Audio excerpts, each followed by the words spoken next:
मुल्क के अक्सर इलाकों में मौसम सर्द और खुश्क रहने का इम्कान। पंजाब, बालाई सिंध और खैबर पख्तूनख्वा के मैदानी इलाकों में दरमियानी से शदीद धुंध छाई रह सकती है। महकमा मौसमियात के मुताबिक खित्ता पोटोहार, कश्मीर और खैबर पख्तूनख्वा के चंद मैदानी इलाकों में कोहरा पड़ने की भी तवक्को है। धुंध के बायस मोटरवे मुख्तलिफ मकामात से बंद। मोटरवे M2 ठोकर न्याज बेग से हिनर मीनार तक धुंध की वजह से बंद कर दी गई। मोटरवे पुलिस के मुताबिक M3 फैजपुर से जड़ावाला तक, M11 महमूद बोटी टोल प्लाजा से काला शाह काकू तक बंद है।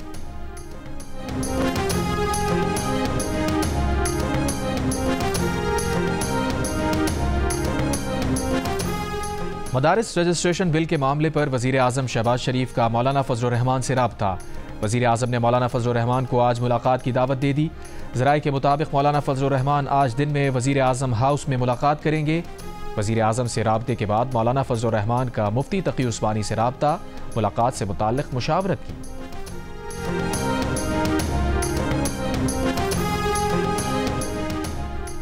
दूसरे वनडे में पाकिस्तान ने जनूबी अफ्रीका को 81 रन से शिकस्त दे दी। 3 मैचेस की सीरीज 2-0 से अपने नाम कर ली। पाकिस्तान ने पहले खेलते हुए मुकर्ररा ओवर्स में 329 रन बनाए। कप्तान मोहम्मद रिजवान ने 80, बाबर आजम ने 73 और कामरान गुलाम ने 63 रन की शानदार इनिंग्स खेली। जवाब में जनूबी अफ्रीका 248 रन पर हिम्मत हार गई।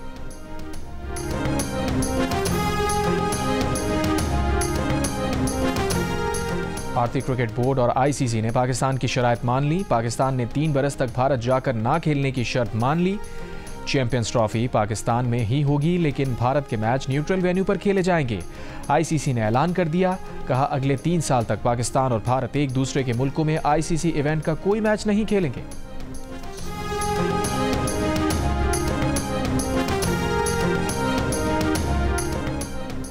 पाकिस्तान के मिसाइल प्रोग्राम पर अमेरिका का दबाव बरकरार। अमेरिका के नायब कौमी सलामती मुशीर जॉन फाइनर का कहना है कि पाकिस्तान ऐसे मिसाइल तैयार कर रहा है जो जनूबी एशिया से बाहर अमेरिका के अहदाफ को भी निशाना बना सकते हैं। पाकिस्तान की मिसाइल तैयारियां उसके इरादों के बारे में सवालात उठाती हैं।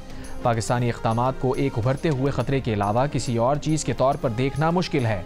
अमरीकी महकमा खारजा के नायब तर्जुमान वेदांत पटेल का कहना है कि पाकिस्तान के बैलिस्टिक मिसाइल प्रोग्राम से मुताल्लिक़ तहफ़्फ़ुज़ात वाज़ेह हैं।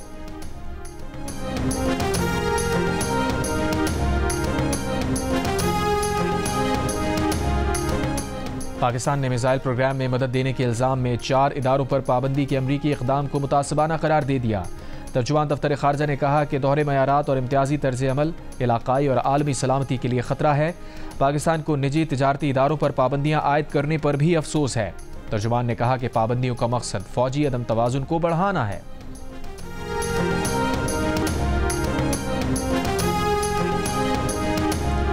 पंजाब काबीना ने पारा चनार में अद्वियात और दीगर सामान भेजने की मंजूरी दे दी। वज़ीर आला पंजाब मरियम नवाज़ ने कहा, पारा चनार के अवाम हमारे अपने हैं, मुश्किल में तनहा नहीं छोड़ सकते।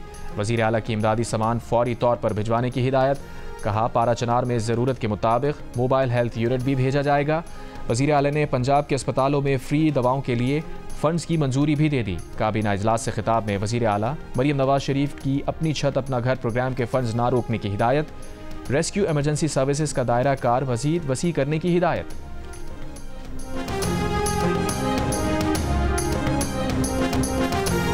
हुकूमत दूसरी बार कौमी एयरलाइन की निजकारी में कामयाबी के लिए पूरा एतमाद। निजकारी की पहली कोशिश में नाकामी पर इत्तेहादियों की तनकीद।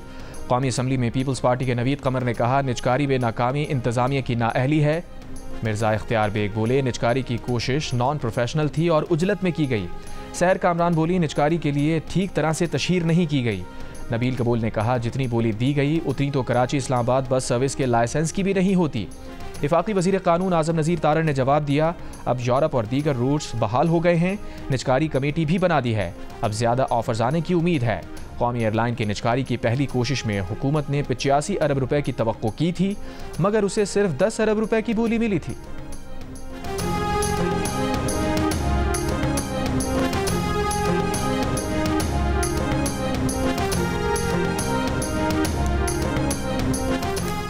नौ मई को GHQ हमला केस में मजीद 14 मुल्जिमान पर फर्द जुर्म आयद। शाह महमूद कुरैशी, अली अमीन गंडापुर, शहरियार आफरीदी, कंवल शोजब और शिबली फराज समेत दीगर शामिल।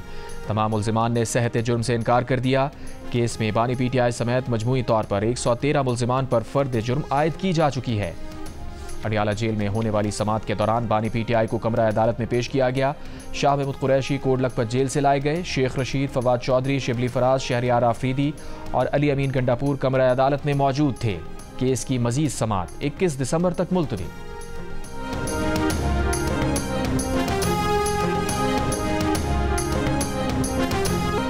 Association of electronic media editors and news directors एमन ने पाकिस्तान में मीडिया की आज़ादी की सूरत हाल तशवीशनाक करार दे दी।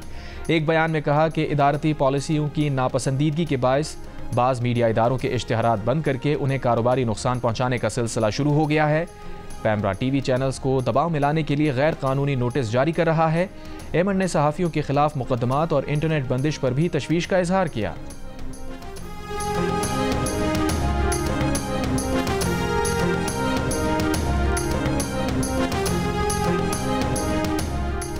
जिला कुरम में 72 रोज से बंद रास्ते खोलने के लिए ग्रैंड जिरगा अब तक कोई फैसला ना कर सका। खैबर पख्तूनख्वा की एपेक्स कमेटी का इजलास आज तलब कर लिया गया। वज़ीर आला KP की ज़ेर सदारत इजलास में आला सिविल इसराइल ने गजा पर हमले बढ़ा दिए। बुध से अब तक मजीद 130 से ज़ायद फ़लस्तीनी शहीद। मकबूजा मगरबी किनारे में गाड़ी पर इसराइली हमला, 4 फ़लस्तीनी शहीद। गजा जंगबंदी के लिए बातचीत में इख्तलाफात बरकरार। सालिसी कारों की कोशिशें जारी। शाम में इसराइली फ़ौज की दरअंदाजी। रूसी न्यूज़ एजेंसी के मुताबिक इसराइल ने शाम की 440 मुरबा किलोमीटर ज़मीन कब्जे में ले ली। रूसी सदर पुतिन का कहना है कि इसराइल शाम की सूरत हाल का फ़ायदा उठा रहा है। इसराइली फ़ौज को शाम से निकल जाना चाहिए। अक़वाम मुत्तहिदा का शाम में इसराइली हमले रोकने का मुतालबा। इसराइली फ़ौज की यमन पर भी बमबारी। दर्जनों लड़ाका तैयारों से दारुल हुकूमत सना और हुदैदा शहर में पावर प्लांट्स, बंदरगाह, तेल तनसीब को निशाना बनाया। 9 अफराद जाँ बहक। हूसियों का इसराइल पर बैलिस्टिक मिसाइलों से हमला। तल अवीव में स्कूल की इमारत को शदीद नुकसान पहुंचा।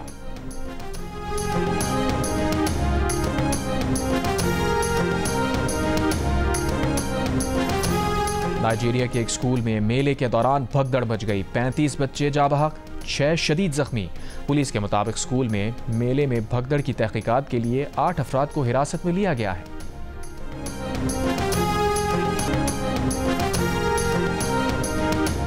हुकूमत और PTI के दरमियान मुज़ाकरात के लिए इसी हफ्ते पार्लिमानी कमेटी बनाए जाने का इम्कान।